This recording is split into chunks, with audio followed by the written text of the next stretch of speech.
Hallelujah, সবাইকে জয় যিশু ঈশ্বরের গৌরব হোক।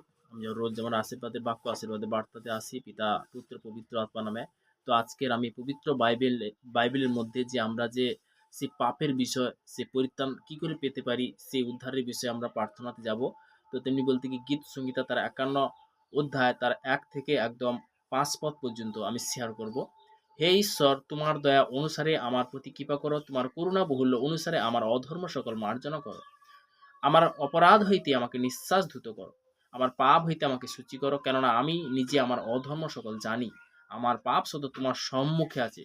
তো তেমনি বলতে কি আমরা পাপী, তোমার বিরুদ্ধে কেবল তোমারই বিরুদ্ধে আমি পাপ করেছি, তোমার দৃষ্টিতে যাহা কুৎসিত তাহাই করেছি, অতএব তুমি আপনার বাক্য ধর্মময়, আপনার বিচারে নির্দোষ রয়েছি। হালেলুইয়া। আমরা পাপী, যে আমরা যে কি করছি না করছি সেটা একমাত্র বলতে কি প্রত্যেকটা ব্যক্তি কিন্তু জানে। আমরা যদি সারেন্ডার করি ঈশ্বরের কাছে, ঈশ্বর কি করে তখন কিন্তু পরিত্রাণ করে, তখন কি করে উদ্ধার করে, তখন কি পাপ থেকে কি করে উদ্ধার করে। তো তেমনি বলতে কি যবে থেকে আমরা রোমের দর্শনে অঙ্গীকার করেছি, যবে থেকে প্রভু যিশুকে গ্রহণ করেছি, তবে থেকে আমরা বলতে কি যে তার একমাত্র পুত্রকে গ্রহণ করাতে কি হয়েছে, যিশু কাদের জন্য আসছে, সে পাপীদের জন্য আসছে। সে কিন্তু জাত নয়, ধর্ম নয়, সে কিন্তু পাপীদের জন্য আসছে। তো মুথি তার বিশেষ করে 9 অধ্যায় 10 থেকে 13 পদ আমি অনেক আগেও শেয়ার করেছিলাম। পরে তিনি গৃহের মধ্যে ভোজন করতে বসেছেন, অনেক করপকারী পাপী এসিয়া তার সহিত ভোজন করতে বসছিল। সেখানে ফরিসীদের মানুষরা তারা বলছে যে কেন তোমাদের গুরু ওই করপকারী পাপীদের সহিত বলতে কি ওই বসে ভোজন করে। যিশু ওখানে কি বলেছিল?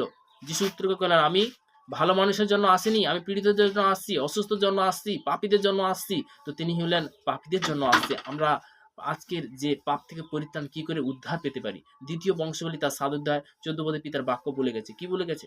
আমার প্রজারা যাহার নাম করিতেছে তাদের নম্র প্রার্থনা করে এবং আপনাদের কুপদেতে ফিরে আমি স্বর্গদূত আসিবে তাদের পাপ ক্ষমা করব।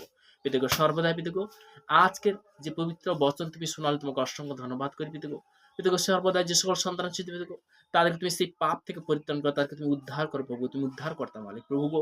যে সকল সন্তানরা রুটিন অনুসারে পিতাগো রোজ বিশেষ করে পিতাগো ইউটিউবের মধ্যে ফেসবুকে তারা জুটছে, তার পবিত্র বচন শুনছে পিতাগো, পবিত্র আত্মিক যে বাক্য তাদের মধ্যে যাচ্ছে পিতাগো, তাদেরকে তুমি সর্বদা পিতাগো পজিটিভে পরিণত করে পিতাগো, নেগেটিভ ক্যান্সেল করে হিসাবে তাদেরকে স্বর্গদূত দ্বারা তুমি ঘিরে রাখো পিতাগো। প্রত্যেকটা আগ্রহী, প্রত্যেকটা ফাস্টার, প্রত্যেকটা ব্রাদার সিস্টার তারা যে সেবা করছে তাদেরকে তুমি আরো আগে বাড়বে পিতাগো, দীর্ঘ আয়ু দিতে আশীর্বাদে পরিণত করো প্রভু গো। যে সকল সন্তানরা বিশেষ করে নতুন করে পুরনো জন পিতাগো, আমার ভারতবর্ষের বিভিন্ন প্রান্তে যারা গভর্নমেন্ট তাদের মধ্যে রয়েছে পিতাগো, তারাও যে শুনছে পিতাগো, তাদেরকে তুমি সেম আশীর্বাদ করো প্রভু গো, তাদের সেম পজিটিভ শিক্ষা দেবো। যিশুর নামে চাইলাম প্রভু, যিশু খ্রিস্টের নামে চাইলাম। Amen amen amen. সবাইকে জয় যিশু।